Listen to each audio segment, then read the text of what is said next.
Hey y'all, happy Monday, my savvy service provider scaling to 10K months. This is still so weird to say happy Monday. This is our new day.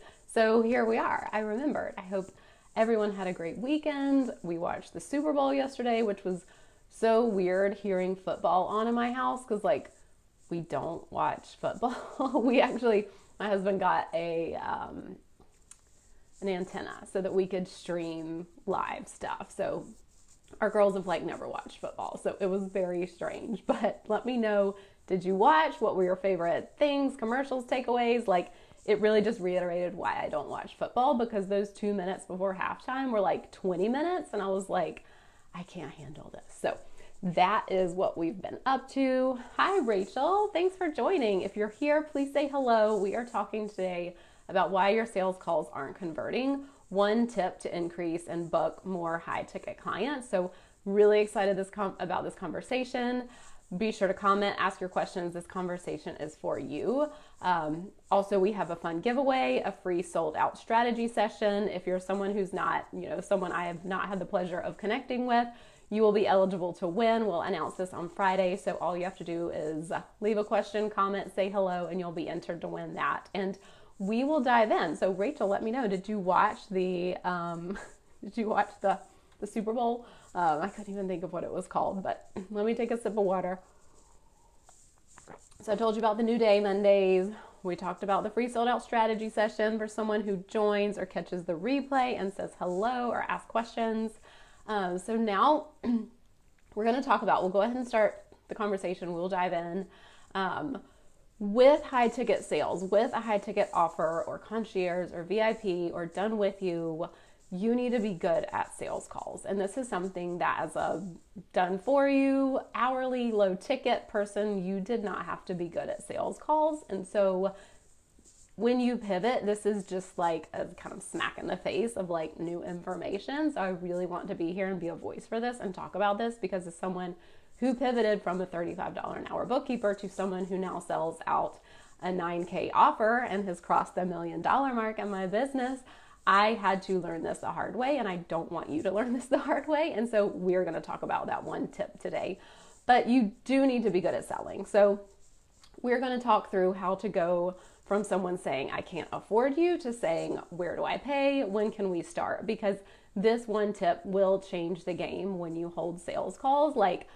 I am so excited. I've had this on my roster to talk about for a while. But the first kind of most obvious thing, heck yeah, you did watch Rachel. Rachel is a big fan of the Super Bowl. So I didn't mean to just talk about football there, but I'm more of a tennis or basketball girl. My dad didn't watch football growing up, so that's just not something. I went to an all-girls school. We didn't have a football team, so it's just this very foreign thing to me. But yay, you did watch it, big fan. Were you happy about the results? I don't know.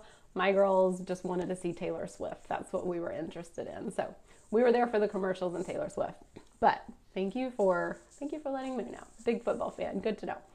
So the first, the obvious thing to talk about here to start this conversation, but the not so obvious thing is you've got to have all this other stuff in your business and in your structure of your offers and your sales process that needs to work in order for this one tip on the best fit calls to work. So this tip that I'm going to talk about is amazing, and you've just got to have all this other stuff in place in your business. And I would be remiss to not say that. I would be sitting here full of BS if I just said this one tip is going to change everything, but your offer is CRAP, or you don't have a visibility strategy, or you aren't consistent in your marketing and your messaging, or you're not nailing your positioning and your messaging, or you've not shown yourself as a thought leader, or your messaging is confusing.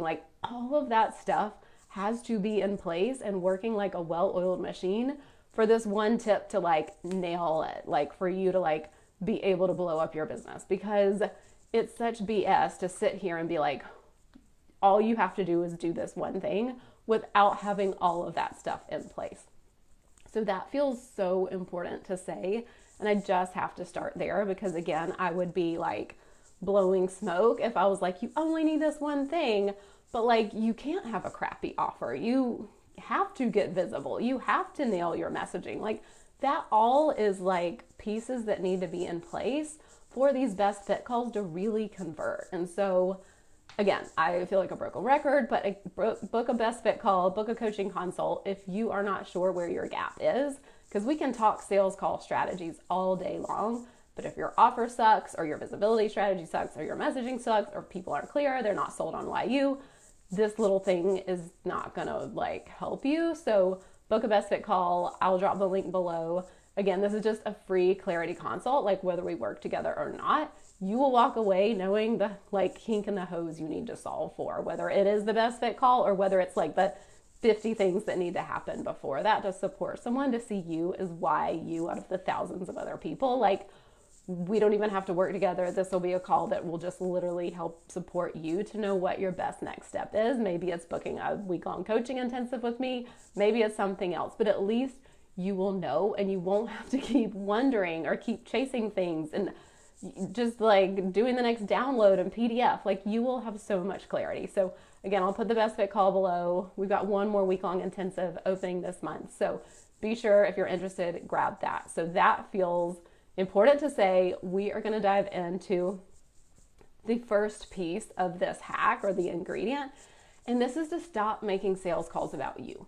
And I know that that is hard to hear. And most of us like kind of, we know that like it's not about us, it's about them. But seriously, we've got to stop making the sales call about us and about our offer and about getting them to yes or convincing them to buy from us. Like, leave all of that at the door and focus on the person in front of you. Focus on what their goals are. Focus on what they've struggled with, what they've tried, what has worked, what hasn't worked. Like, literally get to know them and what they need. And that is the framework and the lens that you look at a best call through. And then from there, the one ingredient is to realize, and this is like the thing that I'm talking about, the one tip that's really going to help you convert sales calls, is the reason they need to hire you is also the reason they think they can't hire you. And so I know that sounds so basic, but we're going to talk through that, because this will make the biggest difference in your sales calls. Because first of all, you're not playing the dancing monkey on the best fit call, on the sales call, trying to prove to them why you, or convince them of anything. And then it's so easy to have a real conversation with them, because of course, with high ticket sales, they're going to say they don't have the money. They're going to say they don't have the time. And that does not need to be a hard stop. Because I know with so many of my clients, they hear that and they immediately like, okay, I don't want to push it any farther. She says she can't afford it. And it's like, yeah, I hear you. Like, no one can afford high ticket, whatever you're offering. That like the reason they need to hire you is because they don't have that thing. It just makes so much sense when you think about it. Like, you wouldn't have a job if they already had the thing to hire you. Like, my clients, I'll use myself as an example. Like, so many people are like, when my business blows up, I'll hire you. Or, I've had one person say that, and she eventually hired me. And it's just like so funny. And it's like, well, that's why you want to hire me, is because your business hasn't blown up and you've spent all this extra time on other certifications and redoing your website 50 times and showing up all over social media. And like, none of that shit's working. Like, that's why you want to hire me, is because your business hasn't popped. And so when you hold a sales call and someone tells you, I don't have the money for that, I don't have the time for that, look and see and just check in with yourself. Because that's when so many people like back off, like, oh, I don't want to be pushy. Like, everyone here I know is heart-centered. They don't want to be pushy. They don't want to be the sleazy car salesman. And so they immediately feel like maybe they've done something wrong. A lot of my clients who pivot to a high ticket offer, they feel bad. They feel like they've done something wrong. They feel like embarrassed. They're like, oh my gosh, I can't believe I'm charging this amount. And now people are telling me it's too expensive or they can't afford it. Like, we as the service provider need to be so neutral with that and be like, of course they're going to say that. Like, that makes so much sense. Like, if they didn't have this problem, they wouldn't need to be looking to hire me. So we'll talk through some examples here, but I have seen so much messaging online that I just disagree with. So I'm going to talk about that for a minute. So much messaging around you don't have to nurture high ticket people, or that if you nurture your audience, then you are bringing in people with objections, and the people who need to hire you, they just have the money and they just need to find you. And I say, BS to all of that. I've built $1 million business because I was willing to nurture people, because I was willing to sit there and have these conversations with them and be a real freaking human and treat them like a real human and not just expect them to like go figure out their money shiz on their own and then come back to me when they fully figured it out and gotten out of their own way. And like that makes zero sense. And so really think about being that person who's willing to have a real conversation and like say the thing that like so many people aren't. Because with that marketing, that messaging, saying that like, they're basically saying that like high ticket, people who buy high ticket don't respect their money. And that is just not true. Like I'm a multi-6-figure a year business. I've crossed the $1 million mark in my business for lifetime revenue. And I respect my money so much. I need to build a relationship with someone. I need someone to nurture and cultivate that relationship before I'm going to buy from them. I am not willing to just throw my money around. Even my 7-figure clients, you know, I've got multiple clients who have crossed the $1 million mark, and I am so freaking proud of them. And they are very smart with their money. It's not like they show up hiring me like, yes, I have bags of money just sitting around unallocated. Let me give it to you. Everyone has money objections or thinks they can't afford it or thinks they don't have the time. And so your job is to literally sit there with them and help them understand like, yeah, that's actually why you want to hire me. So we're going to talk through some of these in, you know, specific examples. So I truly believe that messaging and that marketing, that you don't have to nurture, that you don't have to be like a real human. I just believe that to be wrong. There's not many things that I say that about. I'm like, yeah, it could be this and it could be that. It's dichotomy, it's and that one I just do not believe. I feel like that is just bad marketing. So I want to be a voice for that. So let's help someone shift from I can't afford it to where do I pay? And again, we just talked about the reason they hesitate is the same reason they need to hire you. And it's really bonkers to think it would be any different. Like if they didn't have this problem, if they didn't have this issue, if they didn't have this challenge, they wouldn't need to hire you. So it all just makes so much sense. So here's some examples. Like again, I gave myself as one as a coach, you know, like they think that they need to have more clients or they need to have more money to hire me to book more clients and to make more money. And it's just like this, like, that's literally why people hire me. Like I have multiple clients who hire me at $0 with 0 clients because they know they're going to get an ROI that's tenfold on their investment. And so again, if I was just going to like back off of a conversation like, oh, you don't have bags of money just sitting around, I guess this is a deal breaker. Like, no, I'm sitting there like, well, of course you don't have bags of money sitting around. Of course you don't have tons of clients. Like, that's why you're looking at a one-to-one business coach, because you've done the content vault, because you've done the courses, because you've done the masterminds, you've done those free PDFs, you've listened to all the podcasts. Like, that's why you want a one-to-one coach, to help you actually get the results you want, because none of that other shit is. So let's walk through. I know I have a lot of people who also support other business owners. Rachel, if you're still here, oh, that's good. Oh, I don't know what I was talking about. What was good? Man, they don't pop up on my screen here. I'll have to look at it here. Let me know. Because I don't know, I don't know, Rachel, what you offer. But if you want to share it in the comments, we can talk through that. I know I have a lot of people who do support other business owners, people in the health and wellness field. I mean, I have like clients that are kind of like all over the place. So let me know, and anyone who joins the replay, what you do specifically if I don't mention this and you want to talk through it and like ideate and brainstorm together. Totally happy to do that with you. So if we think about kind of like healthcare providers, either like chiropractic services, functional medicine, homeopathy, like PAs, nurses, like people who do Botox and all of that stuff, like typically they'll get like a time. They also get money. Time and money are the most common objections. And those are also the easiest objections for someone to give.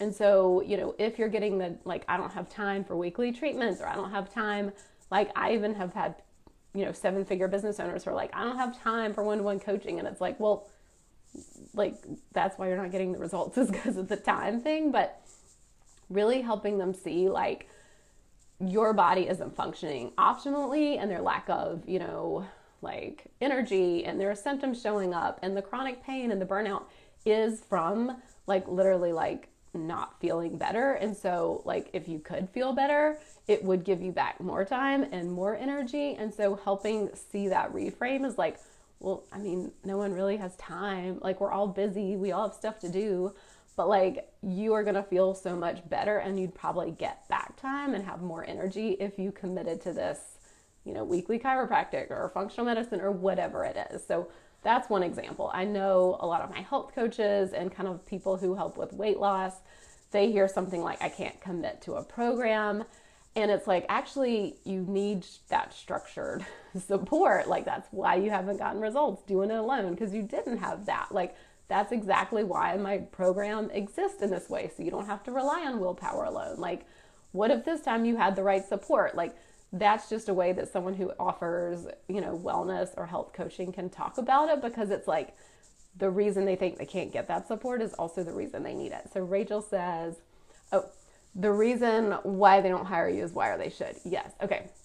It's a good one. And it makes so much sense. And it's not even like it needs to like be something that you say to them. I mean, I'm talking through these reframes because I think it really is helpful to point out to them, and we should point out to them, like literally the reason you think you can't hire me is the reason most people do.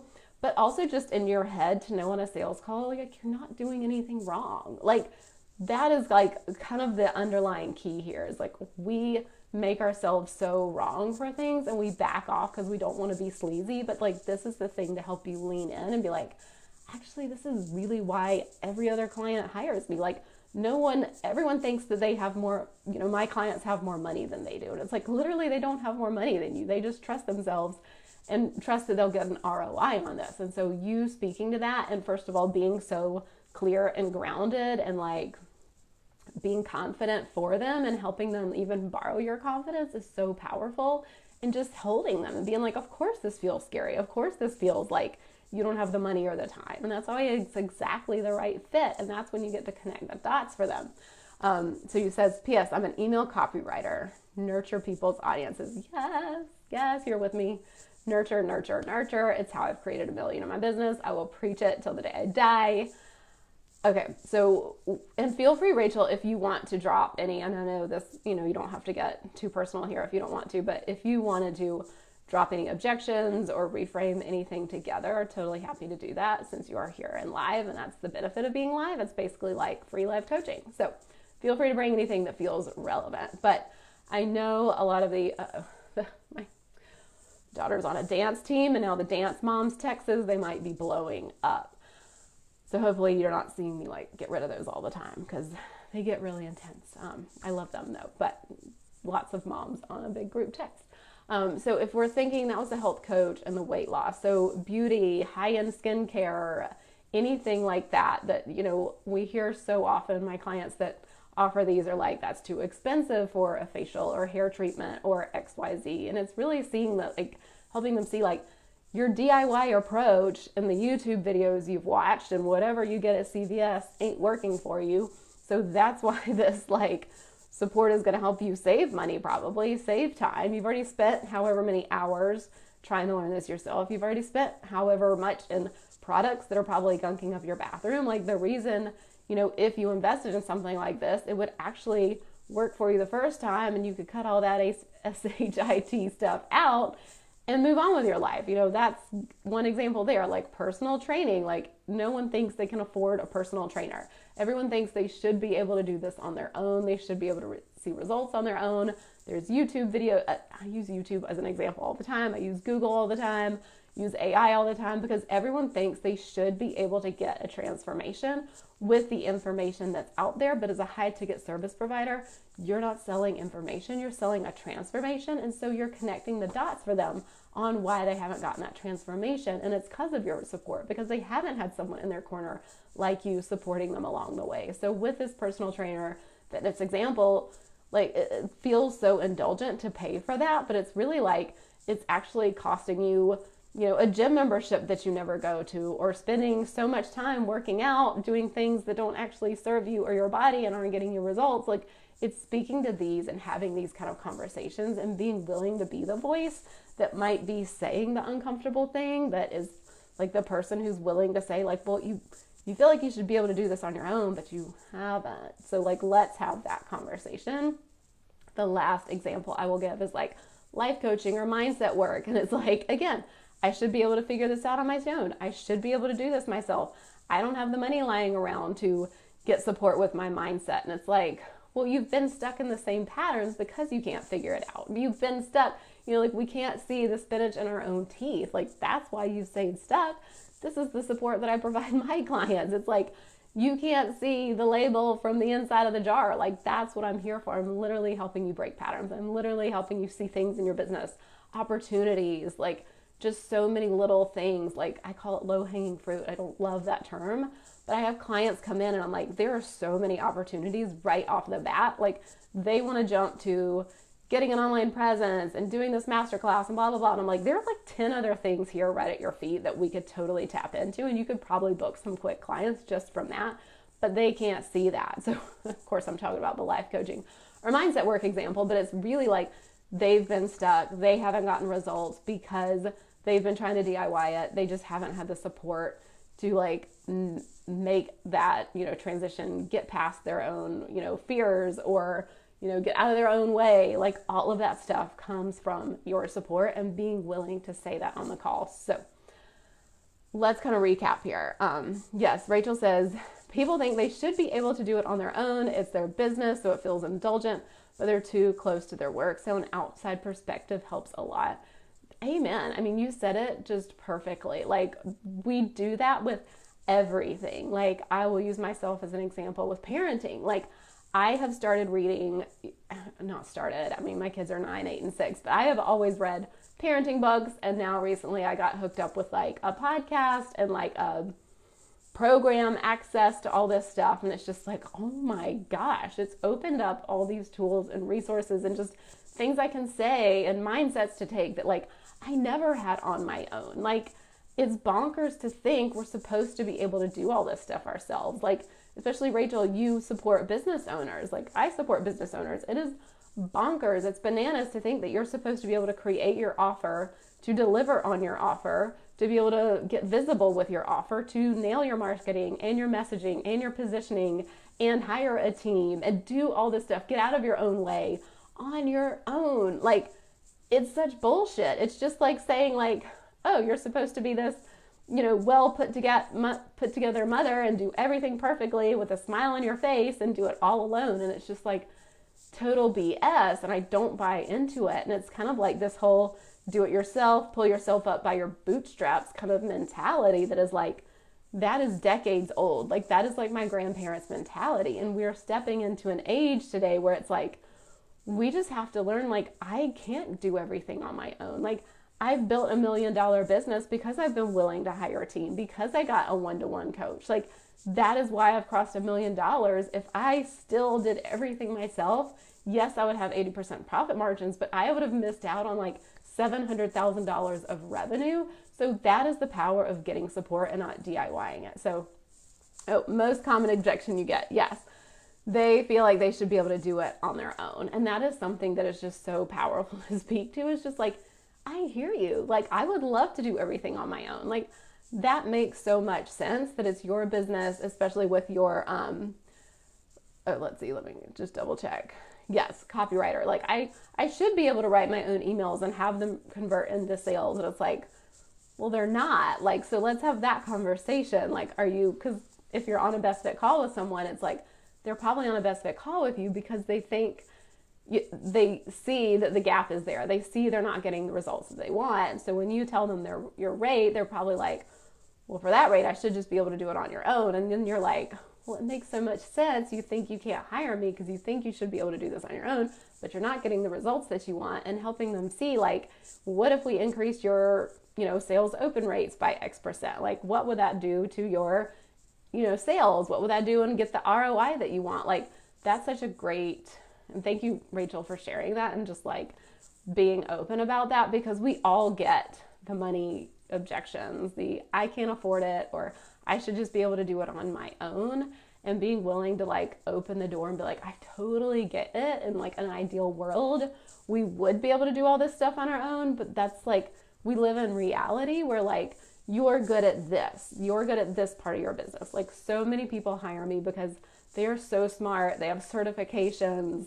They are like more experienced than the average online service provider, but like they don't know how to create an offer that like offers high ticket, that gets someone an ROI that's 10 times their investment, or they don't know how to position themselves or market themselves or have these sales calls. And it's like, you're good at what you do, so hire someone else to help them. And so Rachel, that's probably your conversation that you're having, is like, of course you're so good at what you do, but like email copywriting is probably not it. And so that's probably not why you're getting a result. And you trying to like put a square peg in a round hole is like still not getting you the result you need or want. So let's have that conversation. Like, of course it feels indulgent. Like, of course it feels like you should be able to get a result on your own. So does that give you something to work with, and just at least to normalize the conversation and not feel like we're getting this wrong or we shouldn't speak to this? Like, people have told me on our sales calls, they're like, oh my gosh, you're like a real human being. Like, I get it. Like, I'm a mama of 3.